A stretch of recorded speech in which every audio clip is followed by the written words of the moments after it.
5 most important towns on the north lakeside area is very similar, all established about around the same years.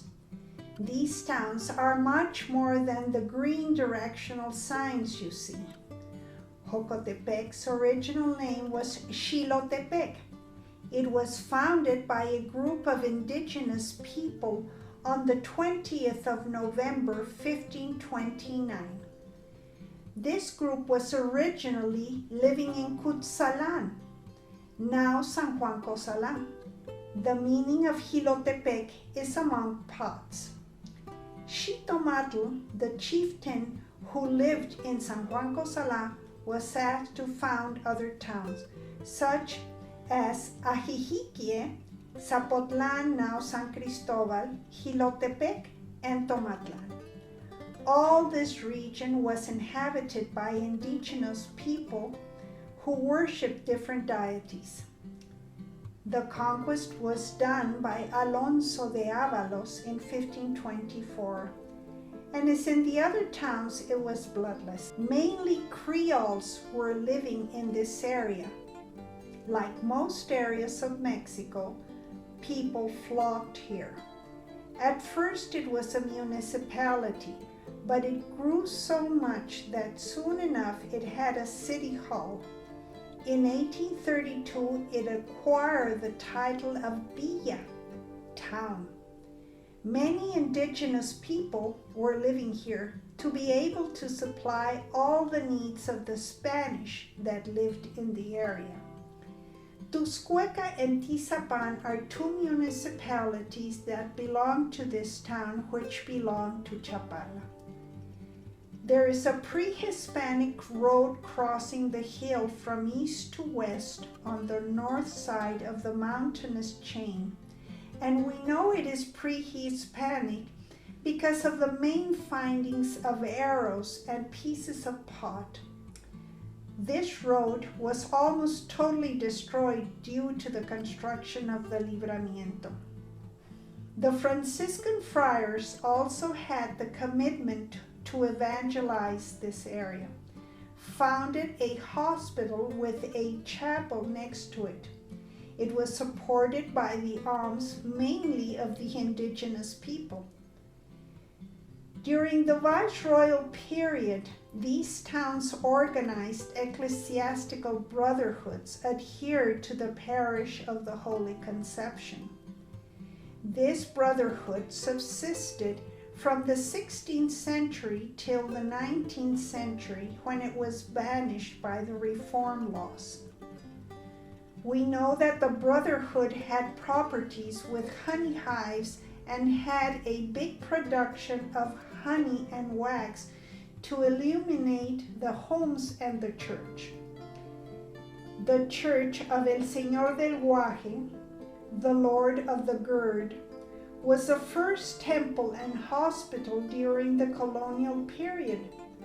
All the children and adults were catechized here. This is in Ramon Corona and Hidalgo. The town rapidly grew. Jocotepec's coat of arms has the legend of progress and liberty. The highway Guadalajara-Morelos designated the area as an industrial corridor. The most important places to visit in Jocotepec are the parish of El Señor del Monte, the Lord of the Hill. This is the main temple, and the Church of the Lord of the Gourd in front of the main parish, the main plaza, and the Malecón.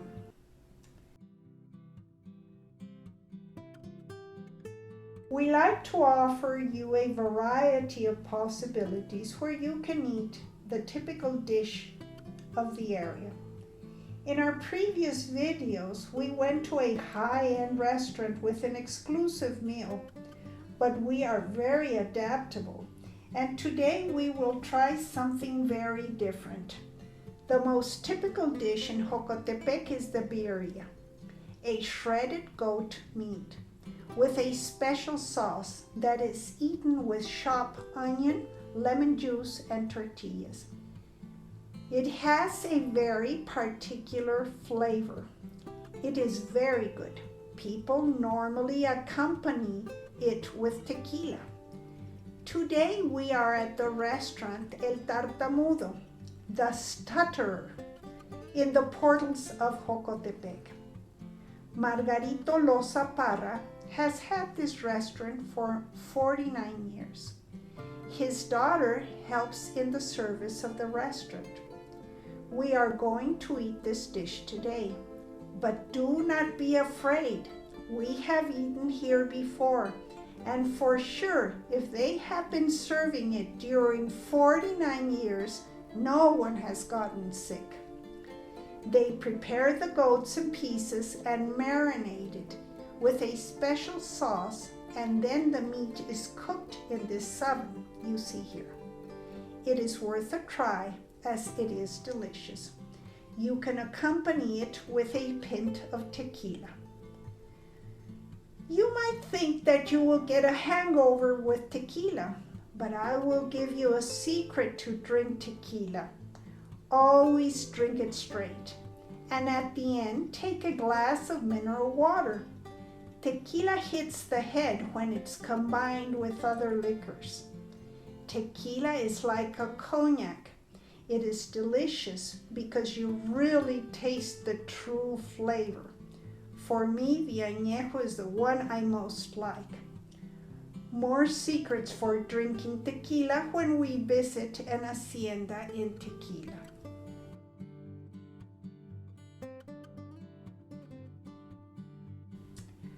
Our traditions give a sense of belonging and identity to the people. Their traditions are mainly religious. There is a syncretism of their former beliefs, where they would worship their deities, and the religious beliefs that the Franciscan friars came to teach them. The 3rd of May, they have a pilgrimage to the Lord of the Gourd, with men dressed with their pre-Hispanic attire, with penachos, tufts with colorful feathers, carrying most of the times a musical pre-Hispanic musical instrument such as maracas. At the same time, they make floats with different religious scenes. Jocotepec is celebrating the festivity of El Señor del Monte. The festivities start on the 19th of January and go on for 9 days, which is the novenario. 9 days of praying the Holy Rosary and then participating in the fair that goes on in the main plaza with mechanical games. El Señor del Monte is a very miraculous Christ. People come from around the lakeside towns to pray to him for miracles needed in their everyday life. It is said that at one time they did not have water in the town and they had a plague. So everybody prayed for a miracle to have water and take away the plague. And the miracle happened. The plague was cured, and there were streams of water coming from the hills to the reservoirs. The Christ has also performed many other miracles. There is another chapel of the Lord of the Gourd in front of the main plaza. This Christ was made with the same wood as the Christ of the hill, so they say they are cousins. This Christ is also very miraculous. They say people wanted to have a chapel for him alone, and they prayed to get the money. People came forward and donated money so he could have his own chapel. He also cures a lot of sicknesses. Faith in Mexico is very strong. Through prayer, there is no doubt that you can receive many.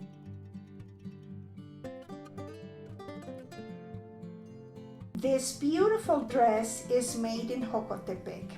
It is designed by Manta del Lago, a factory that was established since 1927. They made this beautiful pantsuit, very comfortable and fresh for the area. The owners are Julieta and Gustavo Ramirez.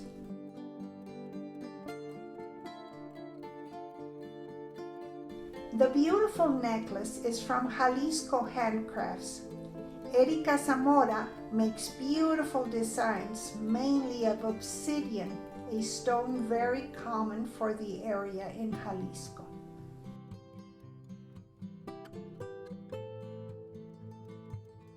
A handcraft typical from Jocotepec are sandals.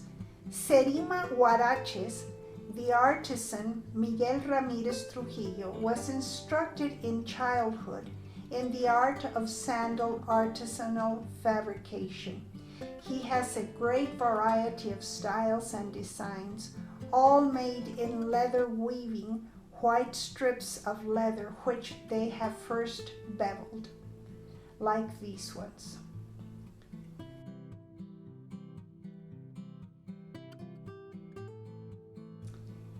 The legend of El Toscano.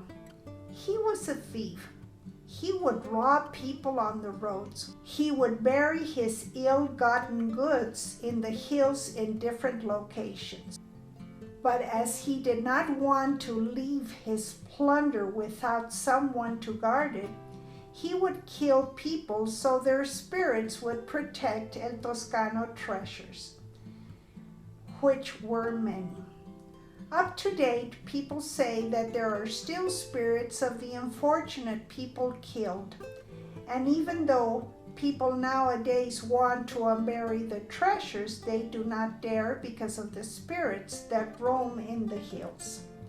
In the Camino Real to Jocotepec, where they built the bridge to the Libramiento, the lonely spirit would appear constantly. People not knowing what it was, they would salute it and it would cover its face and disappear in front of their eyes. This spirit has a feminine figure with a clear, colorful dress, translucent to their eyes. The passerbys would bring a candle to illuminate the road, so that increased the phantasmagorical figure they saw. Nowadays, the street where this figure appeared is still called El Anima Sola, the lonely spirit. Loving Mexico thanks you for being with us today. Be sure to subscribe and leave a comment. Continue watching our videos and enjoy Loving Mexico.